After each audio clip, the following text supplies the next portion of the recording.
My name is Adam Schmid, and I'm joined by my colleague India.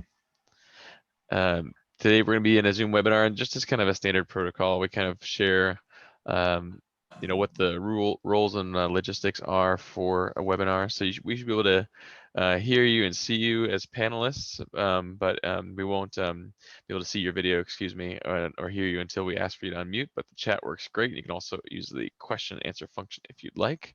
India and I will be your guides and hosts for today's meeting. Here are just some of the quick functions for the webinar. Sounds like you're very familiar with a lot of this already, which is excellent. But if you ever want to speak or if you have a question, you can raise your hand or just type it right in the chat, and we'll make sure and respond to it. And I see too, we just had another person join us. Looks like Kayla Nickerson. Thanks for joining us today. We're just getting started here on today's Bidders Conference. And of course, you can leave at any time. Don't forget, we will post all of this Bidders Conference to our Zoom Grants portal, so you can revisit it there as well in case you have another meeting to go to. So welcome. This is the Bidders Conference for the remote access from Rural Food Banks pilot. And you're joining us today on April 28th at this Zoom meeting. And before we get started, we'd like to make sure and provide a native land acknowledgement. So we would like to acknowledge that we are on the traditional land of the first people of Seattle, the Duwamish people, and the coastal Salish people, past and present, and honor with gratitude the land itself and the Duwamish tribe. Now, native land acknowledgement is one way, but there's certainly many other ways for you to learn more about the history of this land, and as well as the people who inhabited it. So for more information, you can visit that website as well. I think it's been really helpful and really great resource for certainly us here at King County, but for folks all around to be able to have access to. Okay, so as I said, my name is Adam Schmid.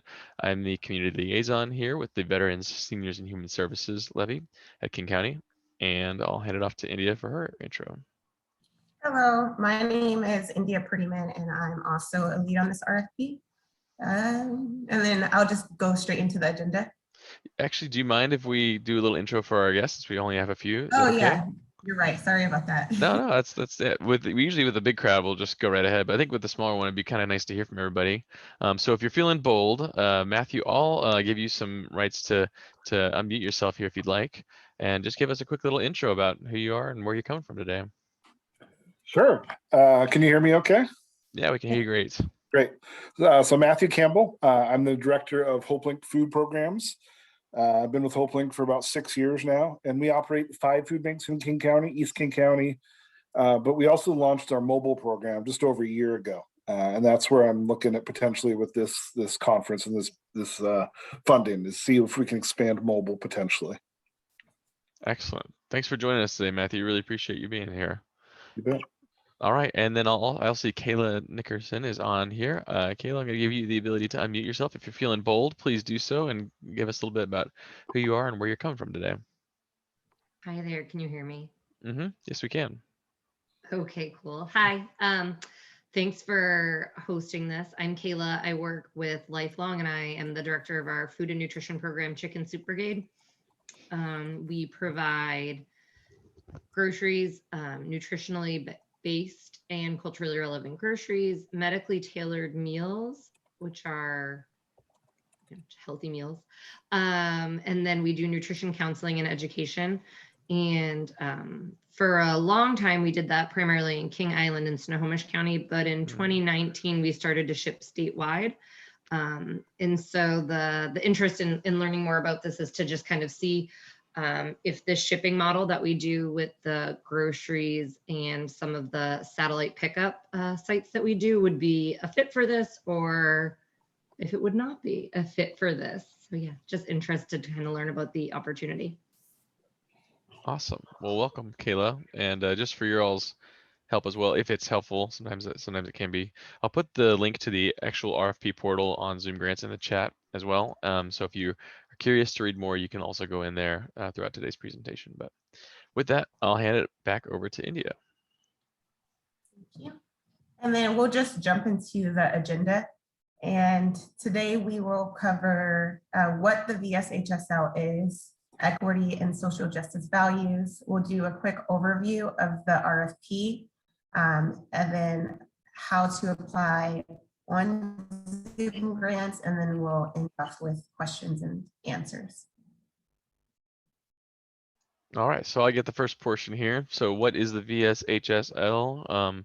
You folks might have already heard of this, so we'll be a little brief, but it is the source of funding for this RFP. Even though it comes from King County, it's not a general fund RFP, so it comes with a little bit different requirements and also a little bit more flexibility, which is excellent. But it's driven by a 2017 property tax levy called the Veterans, Seniors, and Human Services Levy, which was passed by voters in 2017, and it started in January of 2018. It'll last through through December of 2023. And this funding, starting in this year, will also last through the end of the levy. So you won't be having to reapply if you're awarded again and again. You just get the award one time, and then you're contracted throughout the life of the levy. It raises about 55 million annually, depending on assessed property value. And actually is a continuation from a previous Veterans and Human Services levy. So this is the expanded newer one. So just for those who are big history buffs, you can kind of track the through line of the growth we had on this.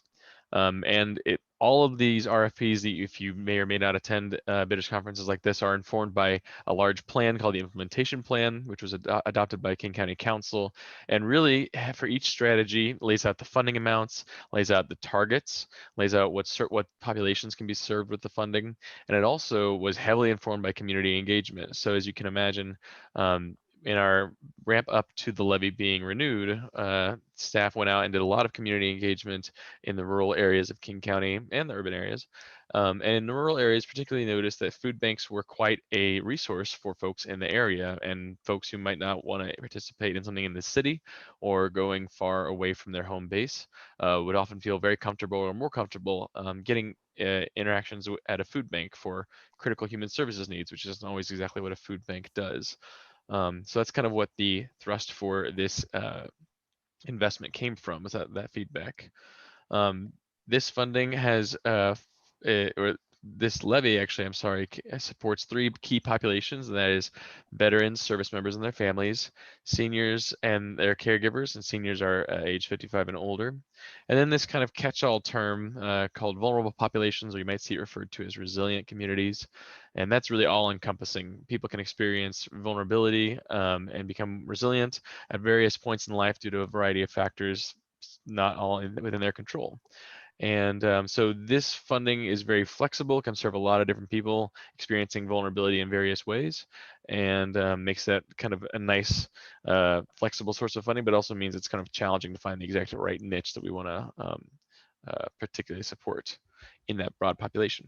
So, and then last, these little boxes at the bottom represent the 5 results areas that the levy guides itself around, and the funding comes from, and the funding is sort of allocated into. This funding stream is called Service System Access and Improvement in the lower right corner. And that sort of dictates to us what the ultimate goal of the funding should be beyond obviously supporting food banks and their participants, but how can we improve the system of human services around it and make it more accessible, more equitable for people who need it, regardless of where they are in King County. So that's just some of the background thrust of what the levy is. And then finally, we always like to share with potential contractors what our guiding principles are, because it I think could guide not only your application, but I think it should guide the way we do business with each other and with other contractors at King County. So our 3 key principles are around connection. So that is connecting your clients and your staff to other providers and other human services in King County, not being viewed as a solo contractor who gets one contract independent of anybody else, but understanding your role in the broader human services delivery system, and particularly in the goals of the levy itself. We want to make sure and connect and reward contractors who are motivated to do that and understand how their piece of the puzzle fits into the larger system. The other piece that we want to really connect with is fostering belonging amongst our clients. A lot of people responded, or a lot of people continue to articulate how going to get services is wonderful and great and can be an excellent step up in their life. But if you don't feel like the person on the other side providing services for you, or the community-based organization that you're connecting with doesn't make you feel invited, doesn't make you feel a sense of belonging, it will diminish your likelihood of returning or recommending that service to somebody else experiencing a similar situation. So we want to also be contracting with and rewarding partners who are prioritizing that and committing to that in a true manner for their clients and for their local community.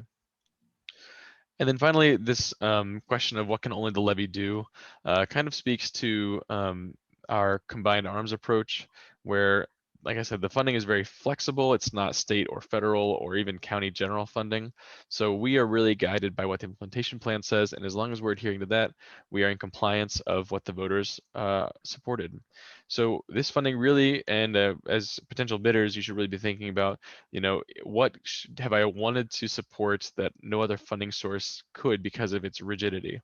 And the levy is a lot more flexible in that way. So we are interested as well in obviously seeing what we've asked for. So when we're talking about remote access from rural food banks, we obviously want to be supporting rural food banks, but we are also curious to see what creativity or what areas that are currently unsupported in this realm of human services that we might be unaware of, or that we might not be asking the right question about, that you as folks connected to your community could help us better address. So the question of what can only the levy do is something that our panelists ask, our community is asked whenever we go out, and we want to really see proposals and bidders thinking about how they can really use flexible funding in a unique way that addresses a lot of these issues, but isn't so concerned with only hitting a specific program metric that they know and that is established in the world. So a little bit of a tangent there, but just kind of hope to inspire creativity. You will not be punished for trying to do something that hasn't been done before. That is definitely an interest of the levy itself. Finally, I'll just hit on some of the equity and social justice values. We mentioned this because it's in the RFP as a series of questions, and it's also going to be something that the panel really heavily considers when making final decisions, or final recommendations, excuse me. But our overarching goal is to ensure that all people, regardless of who they are and where they live, have the opportunity to thrive with full and equal access to opportunities, power, and resources.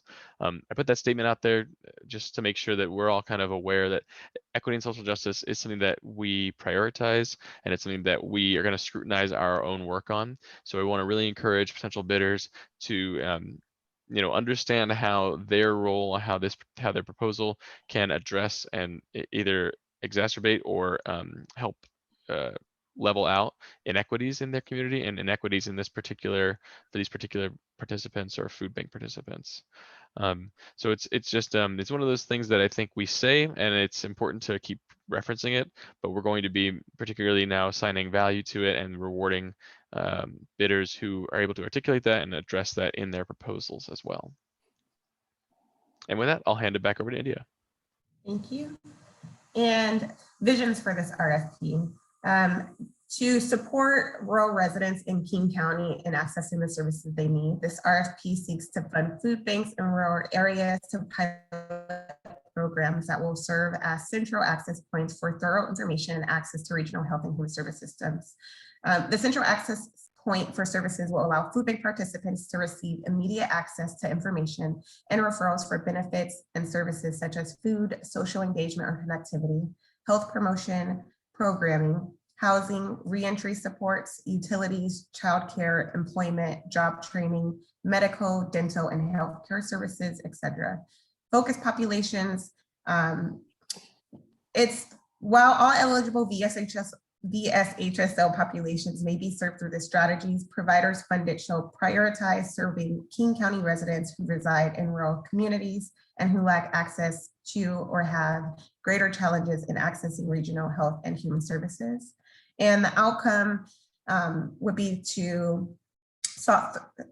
outcome sought through this pilot program is that those living in rural areas can gain knowledge of access and obtain any housing, financial, social, or health services they might not have otherwise through food banks.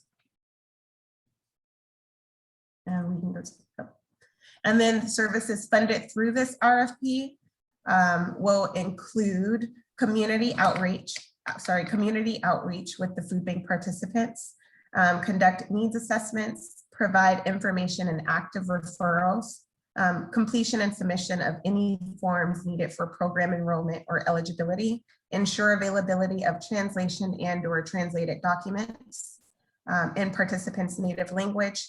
And then there's additional requirements that are available in the RFP.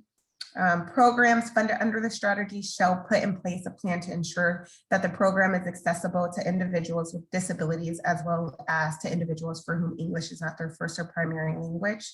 And then programs should also ensure that services are available during the COVID-19 pandemic. And next slide, please. Thank you.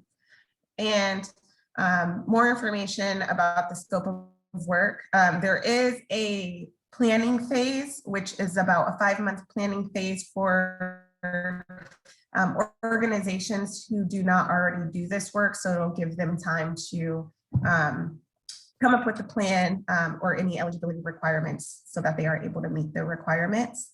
Agencies shall use that 5-month planning phase for hiring and training of staff, expansion of the food bank site, train program staff to ensure extensive knowledge of available social services, developing program materials, learning about the VSHSL programs and other regional health and human service systems, developing and maintaining partnerships with community providers, gaining and deepening knowledge of availability and eligibility of services and benefits, and to ensure that their ability to meet all the components of the services outlined under the scope of work.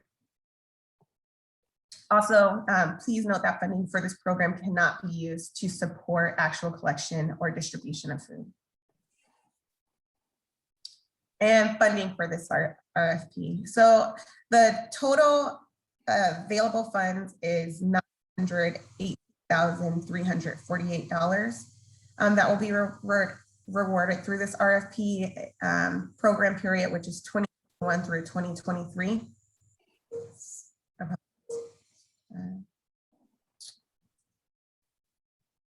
Sorry, 1 second.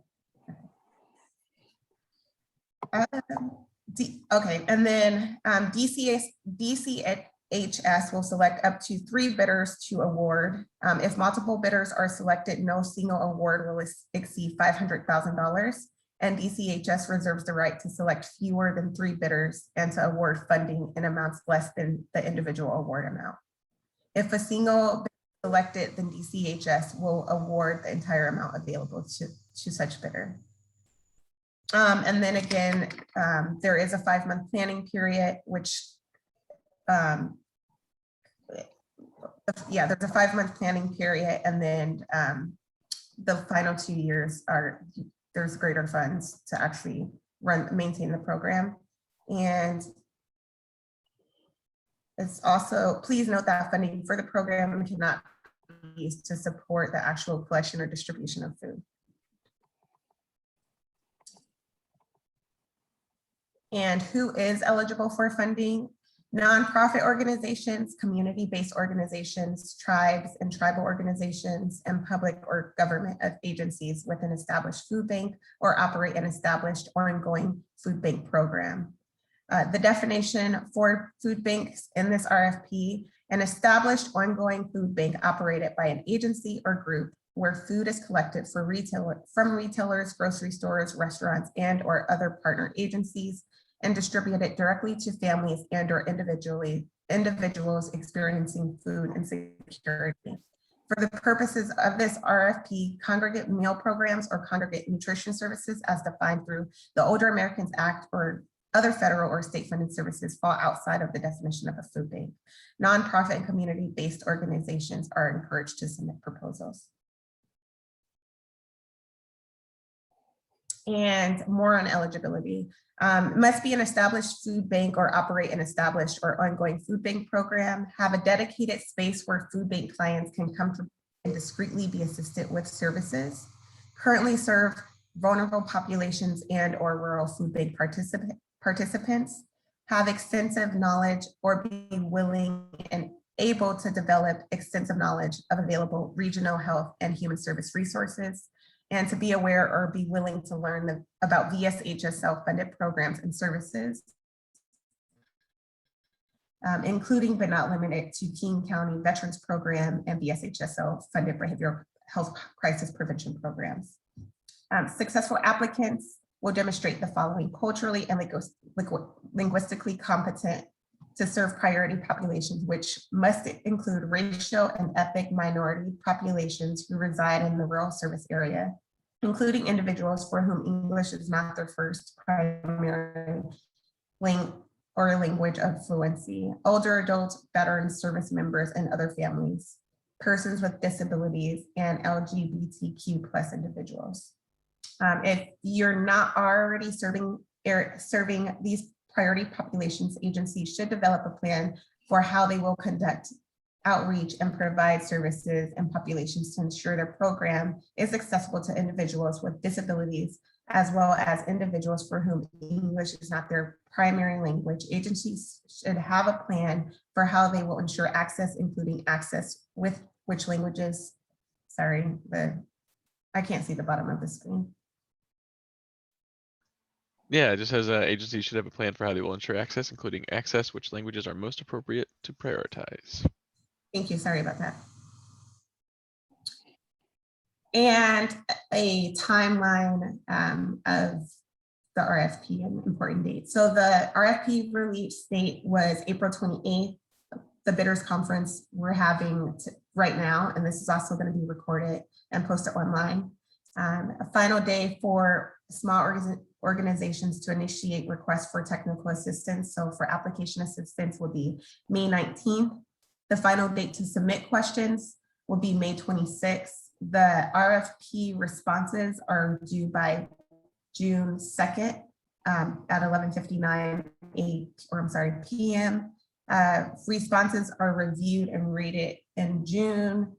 Interviews, if necessary for qualified applicants, will also be held in June, and then notification of awards and decisions or of award decisions will be July, and then anticipated contract start dates will be August.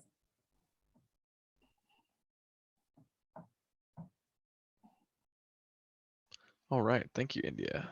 And Thank you. again, if there are any questions about that, because I know India covered the meat of the RFP, please let us know in the chat, or you can stick your hand up or ask a question. So I'll just go over some of the contract requirements. Contracting, I know with King County or any government entity can be kind of intimidating, especially if it's not something you're very familiar with. And again, with the levy's flexibility, we have obviously our own special things that we're going to be tracking and measuring, but I think we also make it quite a seamless and manageable experience for new or small organizations. So performance measurement and evaluation. So both performance measurements and targets will be informed by the program model that you propose and by the organization as you all see it with partnership with King County. So I know that one of the big concerns from a lot of small orgs is that, oh my gosh, I've never done one of these grants before, and I'm nervous about all the requirements government's going to put on me as a small org or as an org who's just got a very focused area. And I just want to remind you all that, if we don't state it clearly in this RFP, it's not going to be a clear expectation from the beginning. And when we contract and when we establish these measurements, they're done in partnership with you. I'm still actually contracting one that is taking 2 months, and it's just been a lot of back and forth. And sometimes you might disagree on something, and then we kind of find a resolution, but we're committed to that discussion. And it's not about placing things onto somebody without their approval or just agreement with it. When it comes to data collection and reporting, it's another area of concern, and then we just wanted to get out ahead of it and maybe answer a couple questions here on it. So there's an annual narrative report. You might, if you're a big Levy fan, you might have gone on our website and see that we publish every year a digital Levy report that has quotes from our programs, little stories about client successes, and then we have some metrics of how successful or how much each program is doing. And that way we can just be responsive to the voters who pass this, as well as sort of give space for contractors to articulate their experience and their story, their challenges and their successes. There's also a wage survey. It's just about to complete, but there'll be another one in 2023. That is a requirement for anyone to participate, for any contractor to complete. And it basically just asks you to talk a little bit about the salaries of your employees serving King County residents.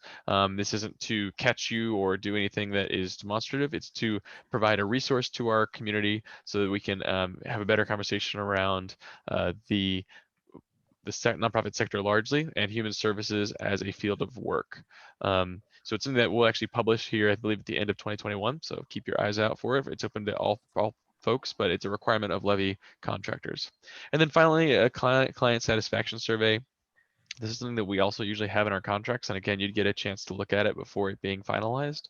But it's a way for us to connect with clients who maybe access services through this RFP or others and just understand how well it served them. And then if we get a lot of feedback from that, we adjust in partnership with our contractor to adjust the program model, matching that client satisfaction feedback. And these are available on pages 10 through 12 of the RFP if you want to read those in depth. Okay, so rating criteria, again, another area of interest whenever you're applying to anything. There are 5 major areas of review for the panelists to recommend a decision to our division and department director. So the first 2 are the largest, worth 30 points each. Organizational background and experience. You'll be asked about your experience, your vision, and values. We're looking to, again, kind of understand a little bit about, do you understand the needs of the clients or this community? And, or if you're new in this field, how you can take experience from other areas and apply it to getting involved with this community's needs. We're going to ask you about your experience providing information and access services and resources. As India went over, a big part of this grant is about how can we take food banks from what they are now of just providing food to the community and enhance them to grow them to where they can actually become a full resource of access to other larger services in the county. So if the county is funding a large veterans program, but you can only access it in Tequila and Northgate, how can the food bank be sort of a little hook for a veteran or their families seeking services, but cannot access them because of the barriers of transportation and all these other things getting into other areas of the county. So we'll be asking about that, and that's sort of where that's going. And then another piece of feedback we actually heard from the community in our planning session on this RFP was, we really want to see about your partnerships or connections to community and community-based organizations. So it's great if you are established at providing food and you know that world quite well, but how else are you connected to your community, if at all, and how will that help you be able to deliver better, more maybe like tailor-made services, or just be a better resource for participants coming to your food bank? The next big area that I'll go over in depth is the program model. Again, that's also worth 30 points. And in this, you'll be able to describe your program model. So what space requirements do you have? What outreach components are going to be included? What technology would you like to have? What are the abilities of privacy that you can afford your clients? And how accessible is your program model, or what accessibility considerations does your program model include? Those 5 areas I'd say are pretty important. I would encourage you to read through those in detail, especially on the RFP, to kind of understand a little bit more. But the panel is going to be checking for each one of those areas. And again, you don't have to have all of them pushed out to like some great grand explanation, but we're looking for a component of space, outreach, technology, privacy for clients, and accessibility for clients. I also see describe the regional services you plan to provide access for food bank participants. And again, this kind of speaks to, it's great that you might be able to provide food, but are there other resources that you could maybe partner with in your community to provide another way to access them for the food bank participants? And the logic behind that, at least the theory for right now, is that if you have a lot of people who maybe will access a food bank because that's a critical service, and they feel less stigma, they are very comfortable there, whatever the reasoning may be, how can this food bank also be a place similar to a library where you can access a lot of other community resources and not just the food that you came for your family that day? So again, read that question in detail. There's a little bit more description on that, and I think it might help you kind of wrap your heads around it. Process to ensure services during COVID-19. I think this one's pretty simple, but again, it's important to the review panel that you at least address how your plan can maybe be flexible or can be adjusted to assure that the COVID-19 pandemic isn't a total derailer for your program model or any subsequent pandemics which may come on from then. Crossing fingers that doesn't happen. The other areas that I'll just briefly touch on, because I went over those in quite detail and I don't want to take up all of our time, but the equity and social justice component, we talked about it a little bit before, but you'll be asked to fill out an org equity chart. This just helps the panel to know who actually is making up the applicant's organization. And then also there's going to be a space to talk about your values, your commitment, and your awareness of ESG and how that will play into your program model considerations. And again, I think India went over a lot of these, but the accessibility piece, the ability to understand the needs of folks speaking languages other than English, and the different folks with physical, developmental, intellectual disabilities. Those are all really important to us. So just being able to articulate that you understand how your community's inequitable access to these services plays a role in your program model and what that looks like for different populations. Again, you don't have to be all encompassing. We're just looking for the ability to articulate that and understand that. Budget and fiscal. Now this one I just want to really stop on as far as your budget component. This will come in the form of an Excel sheet that you'll download from the Zoom Grants portal.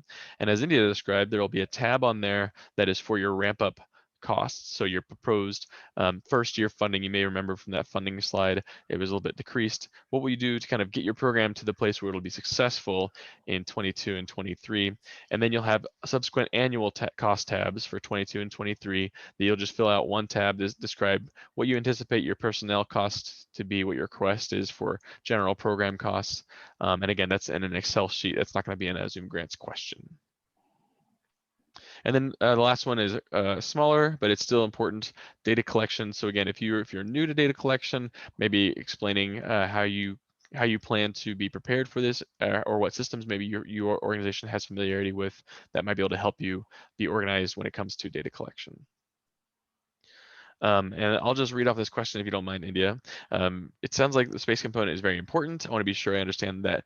Does that mean that to implement these funds, the agency needs to have a physical location in the rural parts of King County?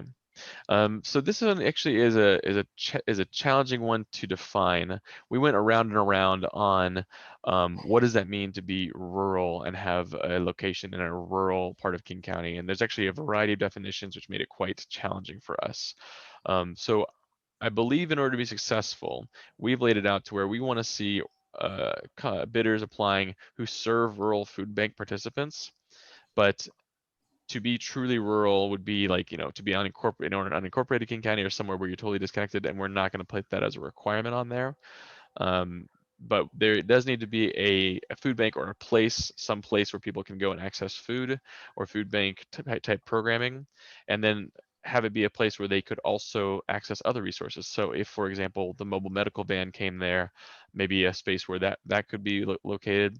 If a representative from a social work agency was to be out there with you, a place where they could discreetly talk with clients, or for example, some models have more technology focus. And so an area where someone could do like this, a Zoom call, maybe in privacy with a social worker or a therapist or somebody else who could address a need that they have beyond food, that is important to us.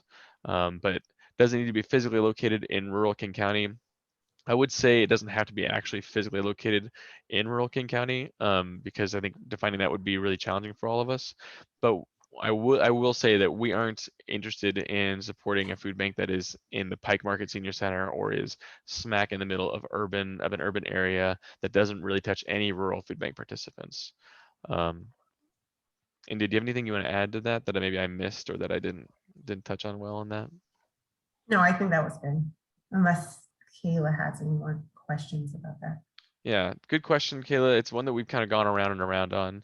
And if I didn't address that well, keep asking and we'll address it now. And then we should have noted this earlier. I'm sorry, I forgot. But if you can ask any questions here, and we'll make sure to record them and put them into our Zoom Grants library. But if you have a question from here on out, you might get and just email it to us. You might get a cold response from us, and then we will actually notify you when we've answered the question in another Q&A document that we've uploaded to Zoom Grants. Because the bid is open right now, we have to be very universal in our responses. So I'm not allowed to give one bidder information that others wouldn't have access to. So you can ask them now, and we'll answer them live here. And then if you email us later, we might respond in a separate note. And I'll just, if you don't mind, India, just read this one off too. So thanks. I think that helps. Part of my question is about having a permanent space, or if the mobile satellite option works, or delivery. So I will say, I think delivery is going to be something that we aren't going to be as interested in, because again, this is not about supporting the growth of food distribution. This is about supporting rural food banks or rural food bank programs that just do food right now, and maybe they see that need for additional human services in rural parts of King County, which we know exist, and then trying to leverage their space or their program to become more than just that food distribution. A mobile satellite could be an option depending on what that looks like. I would encourage you to read through the eligibility criteria really closely. But again, I think if just by the thrust of this RFP, you're getting that your proposal isn't exactly what we're looking for. The only other thing I might recommend is that we're also interested in partnerships. So if, for example, we have a food bank who's maybe located, has that physical space, but doesn't have that capacity to do additional programming, do that whole satellite linkage with other resources, we are very interested in groups partnering together and combining forces to be able to provide that service. And be able to be, again, more than just food bank delivery and food delivery. We want to really grow food banks from just being a place where people go to get their essential needs of food met, and they kind of are able to access other human resources, or sorry, other human services in the community. Awesome. I eventually talk, and India knows this, and then eventually something will come out that is helpful. So glad to clear that up a little bit there, Kayla. All right, so let's just move on a little bit to technical assistance. India mentioned this earlier, but it's also, I think it'll be helpful if we just call it application assistance. So free application support is available for small organizations. And again, that's totally free to you, no cost, no subscription, no trial period, no nothing. But there are some requirements. So in order to be eligible, you have to have fewer than 20 FTE. So that's not actually people working for you, that's full-time equivalents, and less than a $4 million operating budget in the prior fiscal year. If you're nervous about that, if you think you're on the line, you can always reach out and they'll work with you to figure out if you're eligible. Qualifying organizations should contact the technical assistance consultants directly by May 19th, 2021. That's 2 weeks from the end of the procurement. That's just to give them a chance to actually get to know your organization and your story before helping you. I'll drop the link in the chat as well for anyone interested. This is the list of folks. I really want to encourage people using this. It has been a resource throughout the entire life of the levy, and we are not getting the use out of it that we would like. These folks have been briefed by staff. They understand the background, and they are really helpful at constructing answers and responses to narrative questions, though they won't write them all for you, but they can definitely help and be a great resource for you. Okay, and then the RFP itself, I'll take a pause here to show you what it looks like. There is the link to the Zoom Grants portal, and as India mentioned too, June 2nd, please do not wait. We have had issues with Zoom Grants, maybe causing delays, people try and load it at a time when Zoom Grants is really busy. Get everything loaded in there, work with an application assistance support if you can, and make sure and get your summary questions, your narrative questions, and your ramp up and program budget all in before you submit. Those are the key pieces.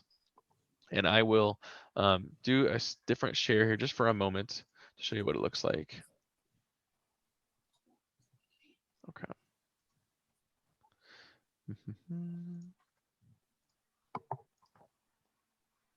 Is that coming through for y'all? Okay, so this is the applicant. Wait, there we go. Can you see that, India? Yes, I can. All right, cool. So this is our application assistance page. I just wanted to show that off so that you guys have knowledge of kind of just what it looks like initially. And if you go to that Zoom Grants link, which is in our RFP, and it's in the chat as well, this is what it's greeted with, what you're greeted with. If you have never created, or if you've never done Zoom Grants before, you must create an account. It's very easy. You just put in a preferred email and your contact information. And then here is the meat of the RFP itself. You have the about section here at the top, some available funding pieces. All the stuff that we've gone over here today will be contained here. Again, more detail on eligibility, application requirements, and the area I want to drag your attention to first is the library. This is where every FAQ gets uploaded. This is where the bidders conference will be uploaded, and every document or attachment we reference is going to be here. You can download them straight to your computer multiple times if you need to. But definitely want to read through the RFP document, which is the top one here. And of course, the narrative questions will be really important as well. Those two pieces are going to be really key for you having a successful RFP application. There's also, of course, the boilerplate general terms, technical assistance, and then as well the budget Excel document I referenced earlier. You'll get a question about this saying, did you upload this before you submit your proposal? So make sure and download this, edit it, and then re-upload it. And as you scroll down a little further, you'll see there's summary questions, and these blue tiles are clickable tabs that reveal more information. You can answer a question, and as soon as you're done, if you click out of that field, it'll automatically save your information. And as long as you're logged in, which you have to in order to apply, it will automatically save your application. You can close it and come back to it and revisit it. Just make sure it flashes a little saving button up there before you totally close it out. But yes, you can start and restart, stop, start, and restart your application multiple times. So I won't belabor that too long, but that's where it is. If you're interested in any other funding, you can go to our Levy funding page, which is available here, and see open funding opportunities, as well as just get more access to information about the background and the history of the levy itself. And then I'll go back to our presentation.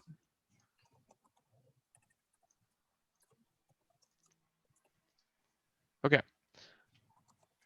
Taking up a lot of time here. Sorry. So Zoom grants, again, all the materials are posted on there. Applicants must be filled out and submitted via Zoom grants. Please do not email them to us unless there's an error or an issue. Questions today and those submitted in writing will be posted to Zoom grants as well in an FAQ document. And we'll open the floor up for questions. Thank you for joining us today, Matthew. And you are allowed to shout them out of the void, type them, get on your way, whatever you need to. So.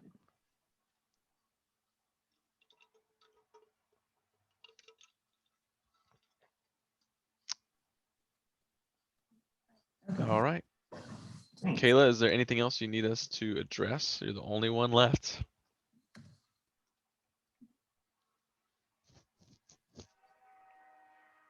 Pressure's on. All That's right. it. Thank you, Kayla. Have a good one. Bye. Thank you so much for joining us today. All right, India, you want to close us out? Yep. And for any questions, feel free to contact me, India Prettyman, at npretty@kingcounty.gov, and to visit the kingcounty.gov VSHSL funding site for the bidders conference recording or other RFPs and information about the VSHSL strategies.